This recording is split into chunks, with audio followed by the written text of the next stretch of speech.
Please welcome my good friend and very funny comedian, Mr. Perry Kurtz. Ladies and gentlemen, Perry Kurtz! Woo! Ex-male dancer, hey! This one's clean.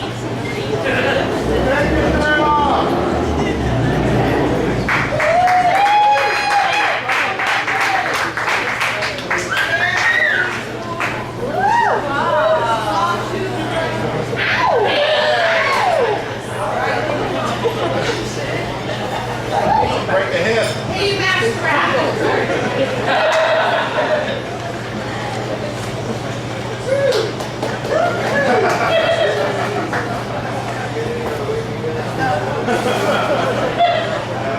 Thank you very much. Thank you. Can you still hear me? All right, we had to bring it down a little bit because there's neighbors and they seem to want to go to sleep, so screw them. Give yourselves a round of applause for being here. Let's hear it for you guys.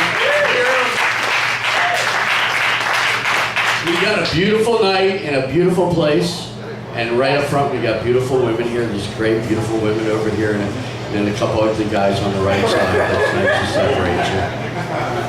Well, I want to find out about you guys. I've been watching the show, and my show's a little bit different. You are basically going to be the focus. So I want to ask you questions, but I don't want you to have to applaud or put your hand up. But if your answer is yes, I want you to go, ee-haw! All right, see, the women like it already because women just like to make noise. So on the count of three, everybody go ee-haw as hard and as long as you can. Ready? 1, 2, 3, go.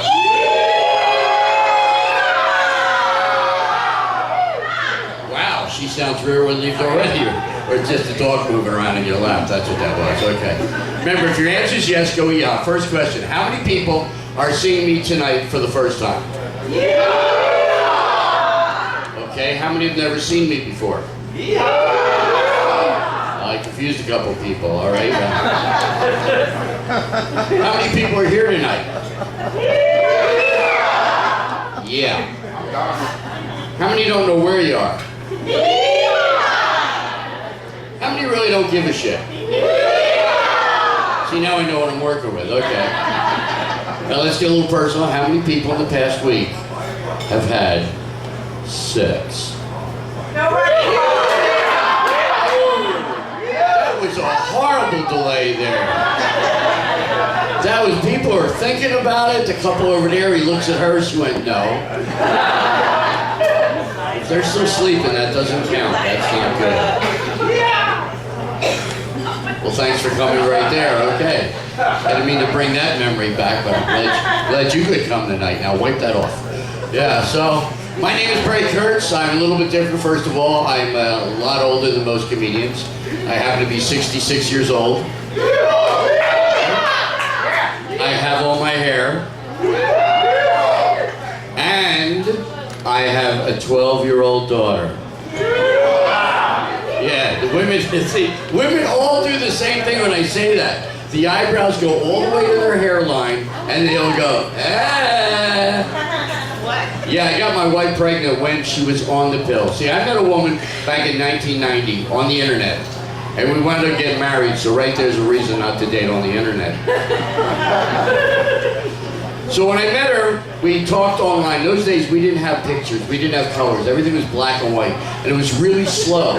When you would type a letter, it would build itself dot by dot on the screen.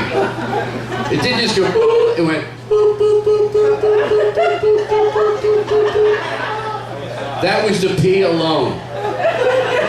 By the time my name finished printing on the screen, my wife made a sandwich, ate it, and digested it. So we talked for 20 minutes, she called me up, we talked for 40 hours over 3 days. And I fell in love with her on the phone because she had a southern accent. You ever heard a southern accent? A southern drawl? People in the South enjoy talking. Yeehaw, that's where it comes from. They're the one, in the South, they invented the word hey. They were the ones who started walking up and go, hey, and then moved out here. So she's got a southern accent. People in the South enjoy talking because they're not in a hurry like we are. They don't care if they get there at all. And they don't just say hello. They stretch every word out. It's like, hi, how are you? What's up? Up is a 4-syllable word in the South. And my wife has a phrase, I'm going over yonder. You ever heard that one, yonder? Yeah. I've looked at 157 maps. There is no place called yonder. I don't know where the hell it is, but she always found her way back. So we went out in those days. I had a motorcycle. I had a big blue Kawasaki. That's a Kawasaki motorcycle. It had a trunk on the back and a glass fairing because I traveled all the time. But on the back of the trunk, I wrote the words in white letters, Perry Cycle. My name's Perry. Are you getting the joke? People did not. I would have people pull up next to me and try to go, hey, what's a Perry Cycle? It's mine. Your name's Perry? Yes, it is. What are you, a comedian? Yes, I am. And they would try to run me over. So we were going out in those days, and I had just gotten into the Comedy Store. My name was put up on the wall, and I got to work with Arsenio Hall. Yeah, I actually wrote jokes for him, and was hanging out with some of my friends, some of my best friends. Robin Williams was the best friend of mine from San Francisco. We started improvising together in '79. Rodney Dangerfield, another friend of mine. Rodney was great. Rodney was crazy off stage. Let me tell you a story about Rodney. You all know who Rodney Dangerfield is, right? So everybody, yeah. I just want to make sure everybody's over 12 years old. Rodney was a big pot smoker. Now, I myself, I'm a pot smoker, but I'm a little bit short. And I had to stop smoking. I stopped smoking about an hour ago. And he would fly me to New York to do his club to play at Dangerfield. The money was ridiculous. And he would tell me, don't bring any cash. He paid for everything. And every day, he would take me out to eat. We would go party, and he would close the show. I would get up, and I'd do 40 minutes to an hour, and then he'd get up. One night after the show, he says, hey, Perk, come here. This is Danny. He's my new writer. This kid's 18 years old. And I said, hi, Danny. And Danny goes, wow, Mr. Kurtz, I love watching you. And he goes, yeah, Danny gets me. He gets me, you know. And then Ronnie says, listen, we're going to go out in the alley and smoke a joint. You want to go? I said, sure. So we go out in the alley, and Rodney pulls out a joint. He lights it up, passes it to the kid. Kid passes it to me. I pass it back to the kid. And Rodney says, you know what? I got to pee. And he turns and he starts to pee on a dumpster. So the kid's standing there holding the joint, and I said, you know what, I gotta pee too. So I turn and I start peeing on the dumpster. The kid puts the joint down, starts to pee on the dumpster, looks at me and goes, this is the best day of my life. It's all relativity. So my wife and I were going out, we were hanging out at the Comedy Store, and after about 6 months, she says, hey, why don't you come out to my house? She lived in Van Nuys, not too far from here. I walked in, and there's a guy sitting on the couch, and there's 3 little kids. There's a baby on the floor, a 6-year-old boy, and a 7-year-old girl playing blocks. So of course I asked the normal question, who are these kids? And she goes, I guess I forgot to tell you I have kids. And I'm looking at the 2 doors thinking, which one's going to get me the hell out of here quicker? You've heard the phrase, don't get involved with somebody that has baggage? My wife owns Samsonite. Well, I got to know the kids, fell in love with them. It turned out they did not have any fathers. The fathers were from different relationships. There was no man in their life. So one night at dinner, I gave everybody a little gold ring, put on their fingers, and I got down beside the table, and I said, I'd like to ask the 4 of you to marry me. And all the females went, okay, but my son went, yeah, whatever, can we just have food now? So we got married at City Hall. Now, again by Ehaz. How many people here got married and had a nice wedding? Anybody? Couple people? Not really sure? Okay, well, all right. Yeah, only one person got married in this whole room, just one. Now, well, we got married at City Hall. Now, City Hall is not a fancy place. It's all gray marble. City Hall is not as nice as the bathrooms here. I walk up to the counter and I said to the guy, hi, we'd like to get married. He goes, oh yeah, you would like to get married. I said, no, we'd like to get married. He says, yeah, we can marry you. I said, all right, can we get married while? He said, yeah, we do marry you all the time. I marry. I said, great, all right, we'll be in the corner. You call us when you're wedding. We wait for you. We're sitting there, all of a sudden we hear, Sarah and Perry, please come in. I walk in, it's the same guy, only now he's wearing a judge's robe. And he's speaking perfect English. Like he took the Rosetta Stone while we were waiting. The accent had gone out the window. And he's reading from the book. He finally gets to the end. He goes, now, Sarah, do you take Perry to be your lawfully wed husband? She goes, I do. And he looks at me and he points to kids. He goes, and do you, Perry, take these people to be your family? And I said, yeah, what the hell, I'm here, right? See, the women are going, See, guys, it was a stupid thing to do. You gotta watch what you do around women because they remember. Women remember things forever! They never forget, and they save it until we do something else stupid so they can throw it back on our face to remind us that we're only men. Thank you. Smart man who wants to get laid when he gets home time. So we got married, we went on the road, we started touring. Our first stop on our honeymoon, we got to work in Barstow. Yeah, I know, Barstow. We didn't even make it to Laughlin. We were in Barstow. And Barstow is a small town. It's basically a loop. You pull in and you just go all the way around. There's a sign that says, welcome to, thank you for coming. And there's a lot of inbreeding in Barstow. Yeah, we met people who were their own parents. So we stopped there, did our weekend, and we drove and moved into South Carolina. Lived right across the street from my wife's father, Jimmy, big old country boy, 6'8", giant man. One day he threw a barbecue in the back of his house and he invited everybody in town, which was 937 people. That's the town. They were all related directly to my wife. And they were all out in his backyard, and all of a sudden he tries to get me going, hey everybody, hey, come here, hey, come here, hey, Bobby, put the gun down for a minute. Come here, don't point that here. Just put that, come here, everybody, come here. So everybody comes walking up, they make a big circle around him. He comes over and he puts his arm around my head like this. And he goes, hey everybody, I want you to meet my new son-in-law. This is Perry. He's a real Jew boy. The whole semicircle goes like this. And from the back of the circle I hear, I never seen one before. Afterwards, I actually had one come up to me. He's looking at me with, how come you ain't got a big nose? I said, because I got a really big dick. He says, I believe it.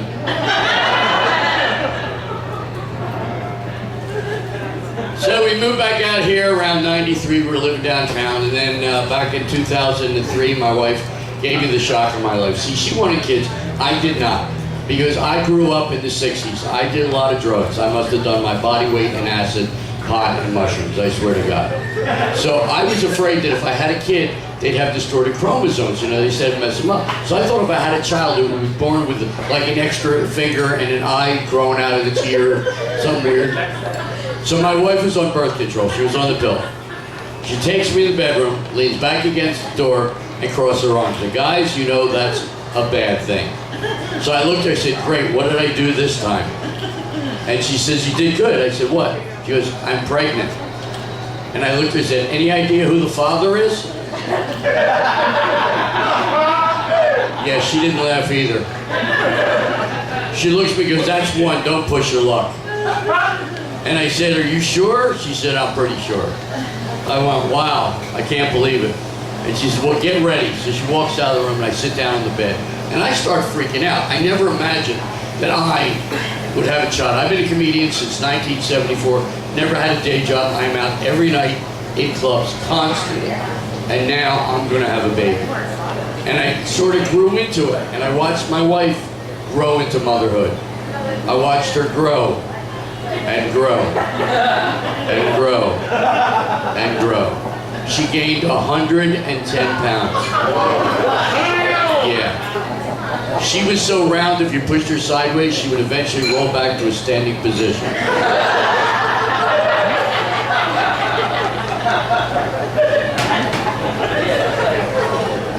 And the big side effect was that her breasts got bigger.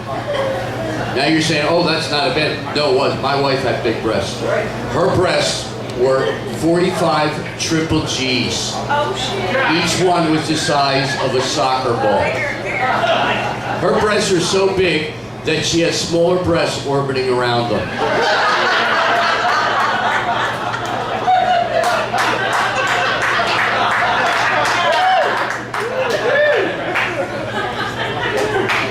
They had first, middle, and last names. They were gigantic. But they were great when she was 24 because they stood straight out. But then as she got older, and as ladies that want to have big breasts, just so you know, if you got small ones, be happy.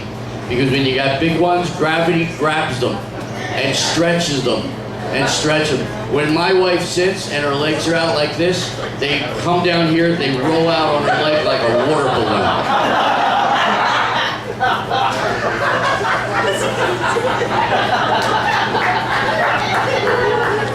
Now we would still titty fuck. I would tie him in a knot and adjust the tension. So now I've got a beautiful little daughter. She is 12 years old. She is almost as tall as me. She's turned out to be a dancer. I'm so thrilled. She did her first dance recital a couple days ago at school. Yeah. She's got daddy's boobs, only it's palatable when she does it. And she's beautiful. And nobody ever believes that I can have a good-looking kid, because you look at me and you go, well, you're not that much on the looks. You know, my wife's a very average-looking woman. And I think what happened is God looked down and said, you know what, I fucked these two enough. I'm going to give him a good-looking kid. So nobody ever believes it, so I bring a picture of her in her favorite position. This is my lovely daughter, Bella. And she is my savior. See, my wife and I broke up about 7 years ago because I was smart. And, well, she threw a 2-liter bottle of Pepsi in my head. And I ducked and it stuck in the wall. And I said, this is a reason to leave now. So we broke up, but I've stayed close with her and the other kids. The other 3 kids now, they're all adults. They're 32, 30, and 28. None of them drink any alcohol. And they're all managers in retail. So I really fucked up there, didn't I? But they're all good kids, and now I have my lovely Bella. And so we go out a lot. She loves to sing. She's like me, loves to perform. And we do a lot of karaoke. And when we go out and do karaoke, she's got a really good voice for a little kid. And women always come up to her afterwards, and they do the same thing. They walk up and go, honey, you sing so well. You're really great. You're so pretty. Your mother must be gorgeous. Do I get credit for showing up? Obviously not. So being the protective father, because you never know what kind of freaks are out there, I walk over and I put my arm on her shoulder, and the ladies always go, wow, is this your grandpa? And Bella takes the arm off, walks right up to him, looks up and goes, lady, that's a bad way to start a conversation. This is my father. He made me. Then she backs up. So she's great. Because when we're out, you know, when we'll start talking, I go, so are you married? I go, well, no, we're actually separated. And that's when Bella goes, yeah, and he's taking me home in about a half hour. So she is. Do you have anybody here with children that you know of? You got 3 daughters or daughters? Daughters. Well, it's not the same thing. I mean vaginally produced. Anybody here with children that you know? A couple people back there? That's good. Yeah. Vaginal producers, please. Not a single one. You see that? If you want me to take a break and you can come up here, you can just... Look at the dogs look at her going, come on, just stop already. Thank you. I wanted to see. Nobody's gonna tell me. It's all right, we got it. Relax. Welcome to comedy. Sometimes you prove that comedy is not funny, and I want to thank you for all the help you've given me so far. Yeah, I asked at a show, I said, anybody here with kids that you know of? And they all just sat there. One guy goes, I got kids. I go, you got one? He goes, no, I got 2. I said, 2? Are they from different women? He goes, no, same woman. I said, so it's like a callback. That's a joke only good in LA. Yeah, but I'm very happy. A lot of comedians you'll see get up, they're kind of unhappy, they're not happy about their life. I'm thrilled because I'm still able to work. I'm still able to go out every night. One of my favorite places to go is the Oaks Tavern right around the corner. I go there 6 nights a week for karaoke. And I go there because it's always populated by beautiful young women like you. Or as I like to call them, women I'll never fuck. But I stay active, I get out, and I'm happy, I'm thrilled. The thing that I do mainly to pay my bills is I entertain seniors and people in hospitals. The shut-ins, the people that are not going to come to the comedy club. Well, don't worry, I get paid very well. It's all right. I only work a couple hours a week, so. But the old people, the seniors, are crazy because they all think they're going to die tomorrow. So they say whatever the hell they want to say. It doesn't matter. And one of my favorite things is to help them focus on the good things that they've had in their life, like birthdays. I say, who's got a birthday here? Who's got a birthday? Raise your hand, you got a birthday. And he said, all right, like you. You got a birthday, when's your birthday? November 2nd. November 2nd, so you're celebrating early. Or are you just drunk from last year? What's the story? I don't know. But see, that's the way it works. I get them to talk, and we talk about their ages. And you never know what they're going to say. I did a show in San Diego, and I said, who's got a birthday? A lady goes, I do. I go, all right, what's your name? She goes, Zeta. I said, Rita? She goes, no, Zeta, you schmuck. I said, all right, Zeta, so when's your birthday? She goes, today. I said, by any chance you from New York? She goes, fuck yeah. I said, all right, so when's your birthday? She goes, today's my birthday. Today, I'm 85, and these are 10 years old. Now there's glasses on the floor. People are going, because they physically shake when they laugh. So I waited for them to quiet down. I said, Zeta, listen, I got to ask you, what was it that 10 years ago you decided you needed to replenish? And she grabs them. And one at a time, she lifts them up and down. She goes, hey, they're very popular here. In the back of the room, a guy who I found out was 98 years old goes, she's got great tits for an old broad. Had a couple sitting in the front row. She had her handler and thing. I said, you guys a couple? She goes, whatever. I said, how long have you been together? She goes, 54 years. I said, that's pretty good. How long have you been married? She goes, 4 years. So you knew each other for 50 years and then you got married. What made you rush into this?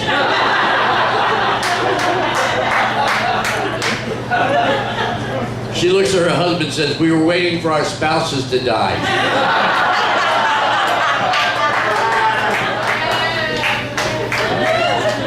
See, they're into the mortality. They know it's coming. You know, I tell them one time I thought I was ready to go. I was sleeping. Middle of the night, I hear boo. I open my eyes. There's the Grim Reaper standing there. He goes, shit, now I gotta come back. That's my ride coming right now. I'll be right out. Last week I was in Lancaster. Had a couple up front. I said, who's still married? She goes, we are. And I said, that's great. How long are you married? She says, 64 years. I said, 64, that's a long time. And her husband just blurts out, and we're still fucking. I actually see young people in the room going, In the back of the room, a lady yells, we're all fucking here. And I said, I can take that two ways, but I don't have the time. It's all right. But they are so much fun. And you know, they really, they're so afraid of the future because they know that, you know, any day you could not wake up. I wake up every morning the same way. Oh shit, I gotta do this again? You know? So be happy whatever you got. I'm thrilled to death that I'm alive. I'm happy that I get to work at the Kila's. Thank you. Thank you. I wasn't sure if there was going to be any noise, but 8 of you were very good on that, so I appreciate that. I gotta get this jacket off, although this jacket is good. By the way, Liberace's dead, but I got his jacket. This jacket is cool. I bought this in 1981 for $27. And I still got it. And there's no other like this. There's no other man wearing it. The problem with this jacket is it's very warm. So, as we say in the business, I'm going to take it off. Ladies, please stay in your seats. 1, 2, 3.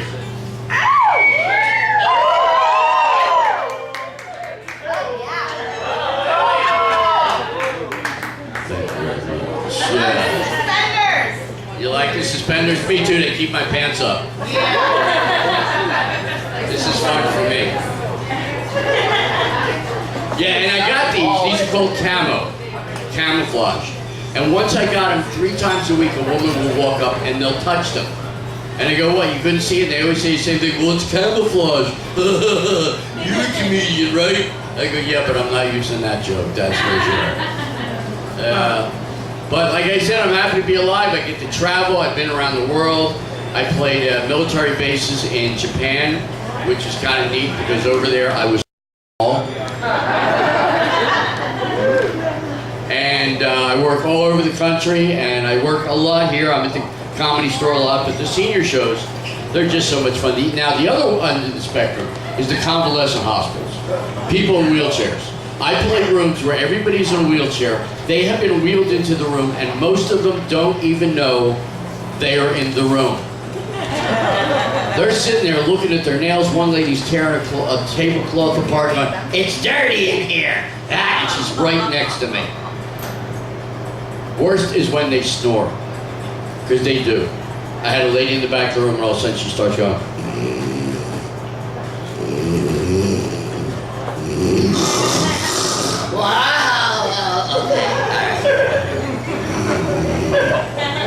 I did one show where everybody's in a wheelchair except for one lady. They wheeled her in, she was on a bed, strapped to a bed. And like the Bride of Frankenstein, they stood it up, straight up, so she could see the show. I did a joke and went nowhere, and they got real quiet. All of a sudden there was laughter down the hallway. And I said, "Wow, I'm killing down there." Guy in the room said, "Don't say killing in here." You know, sometimes I walk in, they turn up their hearing aids, and then they hear me and they turn it back down. And they are all having sex. There was an outbreak of gonorrhea in 5 centers in Northridge. 5 senior centers. One guy paid one of the cleaning women $25, $50 to have sex with him. He got it, gave it to another woman. She went to another building, gave it to a man, and it came around and it came all the way back there. Now, you've all gone to new jobs or new positions, and they always warn you the first day, right? Don't do this. Don't put your soda down here. Don't lie on there. Don't get me caught. Don't use that bathroom. Don't park in that space. They always give you warnings, right? Strangest one I ever got is, just don't mention the gonorrhea. So being me, of course, I went out and said, "Hey, everybody get their shots today?" Woo! This guy got his right there. That's it. Oh, man. So any questions so far? Anybody really with a birthday this month? Anybody? April? All right, we're close. And right there? Yours is April too? June, all right. So you're before and you're in this month. Let's go with you because you're in the history. When was your birthday? 4/20. Wow. I'll smoke to that. Did you get high on your birthday? Always? Yeah. Where the pot smokers out here go? What? They're too stoned to answer, that's the problem. They've lost their vocal control. Yeah, I've been smoking pot since 68. I stopped drinking in 74, the same year I became a comedian. I stopped drinking, quit my day job, and became a comedian all in 1 year. Talk about traumatic. And I'll tell you why I don't drink. I was in Atlantic City. Now, I grew up in Philadelphia. Back in those days, if you wanted a party, you would go to Atlantic City. This was before the casinos, and you would hang out there and party and drink, and there were clubs everywhere. In fact, there was a song, I don't know if you ever heard of it, "Under the Boardwalk." It's an old song. I was part of that period. I got arrested under the boardwalk numerous times for doing things we shouldn't be doing that. So I'm in a bar, and I'm drinking double shots of Southern Comfort. Now, I'm diabetic, although I've got it under control. Southern Comfort drinkers? Or you just drunk as shit, that's all you'll just do. Whiskey, yeah, beer, tequila. Well, yeah, Southern Comfort. See, I'm diabetic, and I knew I had a problem when I was 10 years old. My mother found me on my back in the kitchen drinking Hershey syrup out of the can. I'm still addicted to sweets, even though I do take my metformin every day. I got my blood pressure down there. I take my meds, that's right.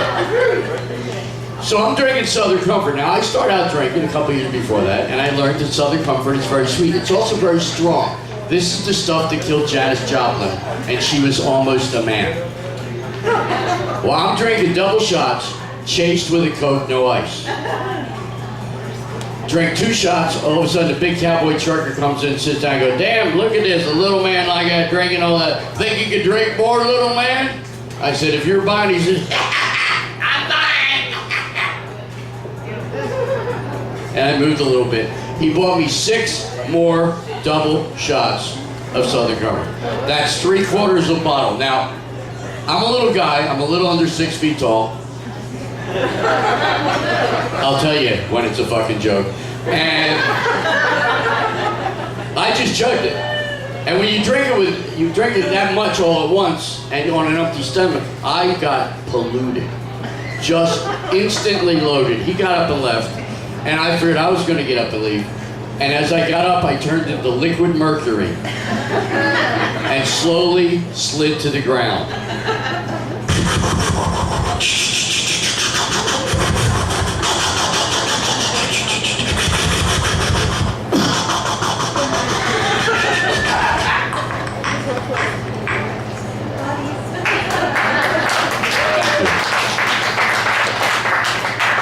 So I'm laying there face down on the floor, saying the same thing every drunk man says when he knows he's drunk. Well, I'm polluted. Should be easy to pick up a woman now. Like there's something special about a guy who can mumble and drool at the same time. Right? You know what I'm talking about? The drunks that are leaning against the wall, you walk by like, hey, come here. How you doing? You like me? I got a weenie. Well, I did when I came in. So I'm wandering around, and it got more and more unintelligible for me. I knew they couldn't understand me because I couldn't understand me. I was basically walking up the window,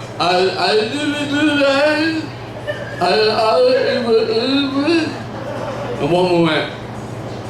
I took that to mean no. Went up to one woman and I bet, what? And I walked away. Last thing I remember, I was in the corner talking to a little girl who had teased up hair. In those days, they used to tease them up and carve them and all. And I'm talking, but she was ignoring me. She wasn't really responding, but she wasn't flipping me off or trying to get away. So I thought I was doing well. After about 20 minutes, I realized I was going nowhere and I got depressed. I walked out of the bar, walked across the street, stood on the end of the dock looking down at the cold, dark Atlantic Ocean, watching the waves, saying to myself, well, I'm really drunk and nobody loves me. I don't want to go on anymore.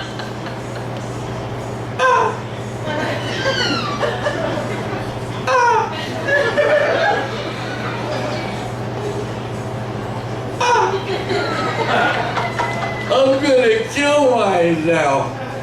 Yeah. And I stepped off the dock. What I didn't see sticking out 6 feet down was another dock. I landed on it, smashed my head on a pipe, and passed out. My friend wakes me up in jail the next morning. I got a lump on my head the size of a baseball. He says, you were messed up last night. I said, yeah, I know I had a lot to drink. I don't remember much. He said, what do you remember? I said, last thing I remember is talking to a girl in the corner with big hair. And he goes, big hair, you're on your knees talking to a bar stool. So I stopped drinking and became a comedian. I've been doing this for 43 years. Look where I am now.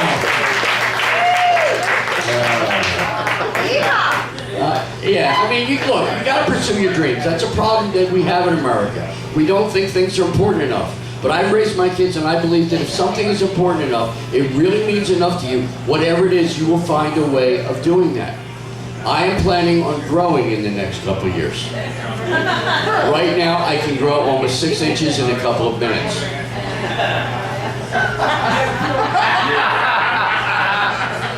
Don't make me prove it. I'll show you, but you're gonna have to move the dog. But thank you. By the way, don't forget your wait staff. They were not expecting this kind of a turnout tonight, and neither were we. I am thrilled to death that this many people showed up. So thank you very much.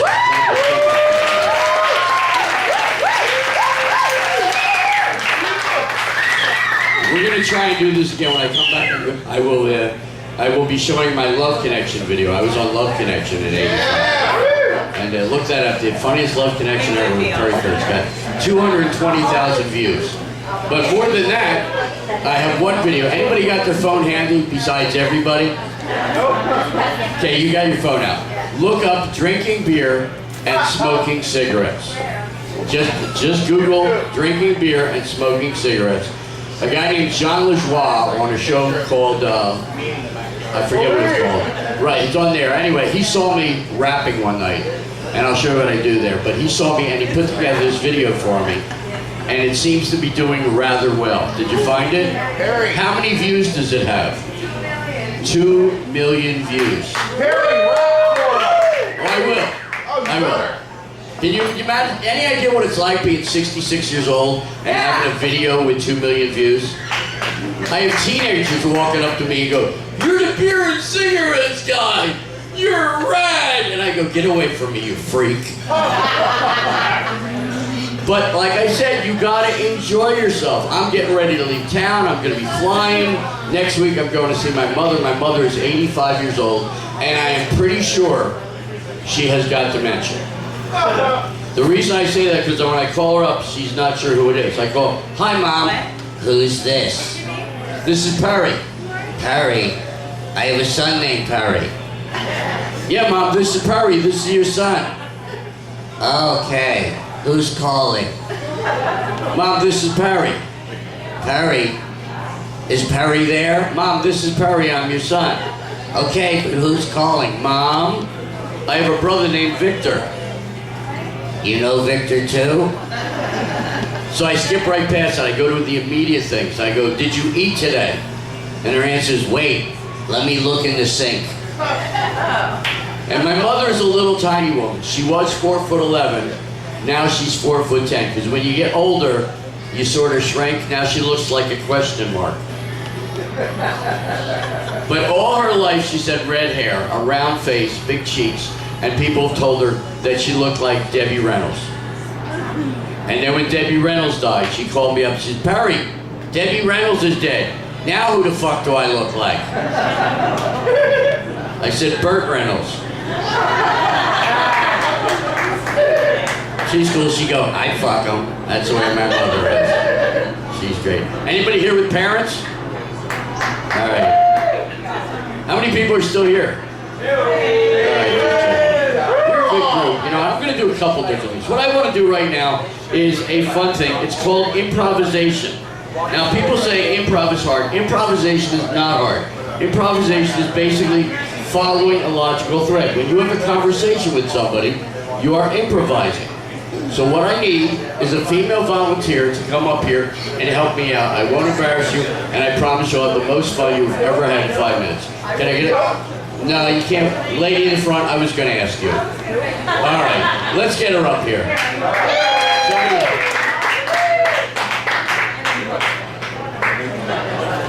Yeah, do we have a pooch sitter here? Anybody go watch the dog?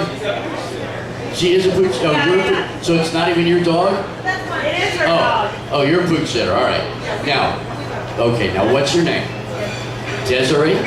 That's very exotic. Oh, thank you.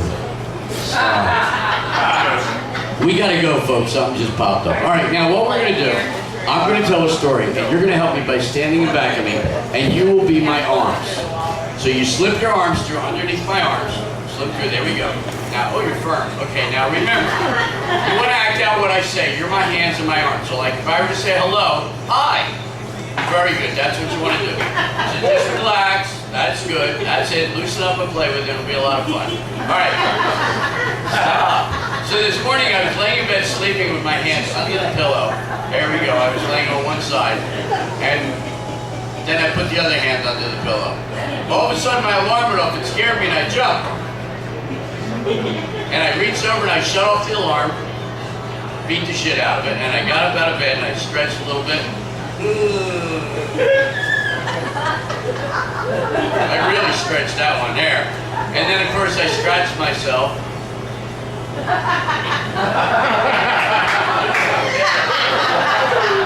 Yeah, that's real safe, isn't it? So many more places she could go. And I took my shirt and I pulled it on. I pulled on my shirt. I pulled on my shirt. There we go. One side, then the other. There we go. Then I pulled up my pants.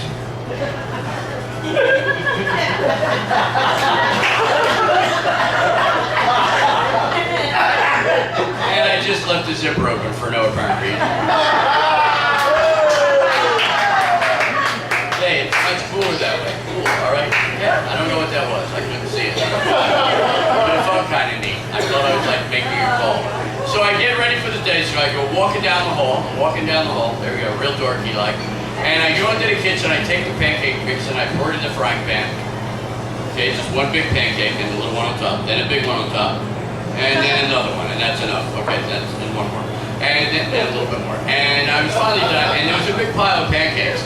So I took a spatula and I scooped them up and I smushed them around and I played with them with my hands for some apparent reason. And then I put them back in the frying pan and they were done. And I took a plate and I put them on a plate, I put syrup in there, I started cutting them up, and I would just eat them, just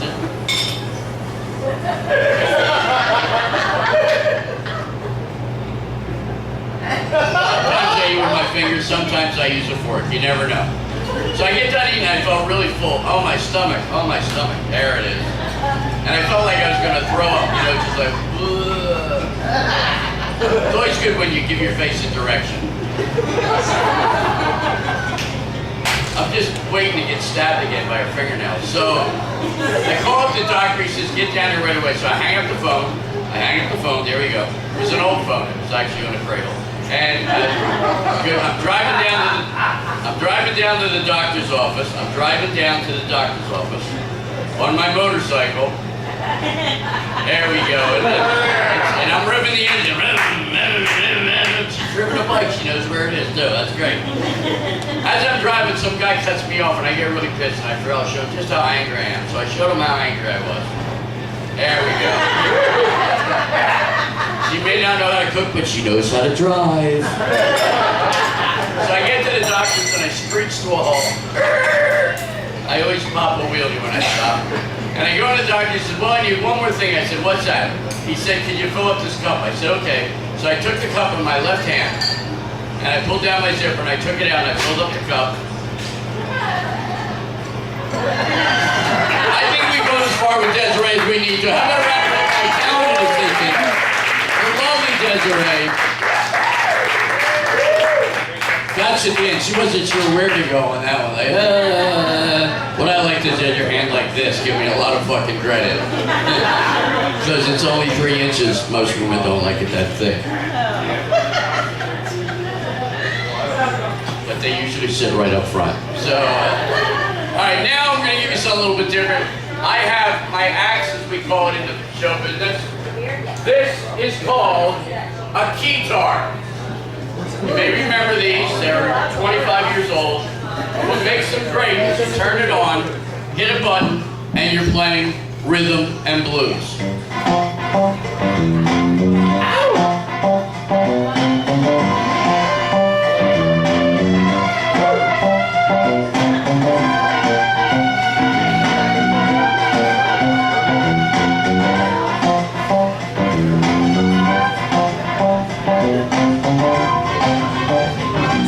Done with the song, you hit one button and it wraps it up for you. Now, isn't that cool? It's better in a band because you don't have to get in a separate room. You don't have to buy a ticket, you don't have to feed it, you don't have to buy drinks. All you gotta do is shove a couple batteries in it and it works forever. So what I want to do right now is I want to do a song for you that some of you may remember. It's called Louie Louie. It's an old song, and if you don't remember it, the lyrics you get to sing are Louie Louie, oh baby, we gotta go now. I said Louie Louie, oh baby, we gotta go now. Here we go.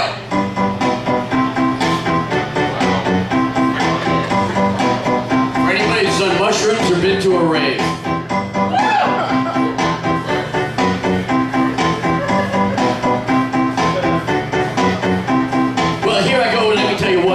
Really want to do. I could do my whole song, Desiree. I could just do it straight to you. Because I liked it when you were back there when you were bouncing around. Yeah, you made me feel good. I'm glad you hung around. And then I got these 3 girls over here. She just took out her phone. Are you going to take a picture or are you going to Snapchat that home? Snapchat, right? I'm on Snapchat too. I'm on everything, but no more Vine. That shit's through. So don't forget to tip your server when you get your drinks. I'm up here trying to do it, ain't got no time to think. She just put down her phone and then you turn back to me. Thank you so much. Where'd you go? Did you go to pee? I saw you get up and you just walk. All right, was there paper in there? Because I know it's a bitch running back and forth trying to air dry. That's why they sell chapstick in the ladies' room. You didn't know that? No. I'm just kidding about chapstick. They don't sell that in the ladies' room. I'm up here trying to do what I do. I'm trying to create a tune. Now tonight we're down at the Kila's here in Sherman Oaks. I'm up here trying to do my stuff for all of you folks. Now she started clapping. That is 1, 2, and 3. Now most of you people just sit there and stare blankly at me. But that's alright, cause this is what I do. I want to hear it. Everybody, Louie Lou, come on, Louie Lou. Oh, we gotta go now. Louie Lou, oh, we gotta go now. Check this shit out. She's dancing on the floor. John was too, and they said no, John, no more. She's shaking her booty. She's pointing at his butt. I'm up here, and you're saying, what the fuck is going on here? This is really strange. I'm up here, and I'm going to wrap it up and play. Now, here's the thing I call karaoke. Don't try this at home. It's also something, unfortunately,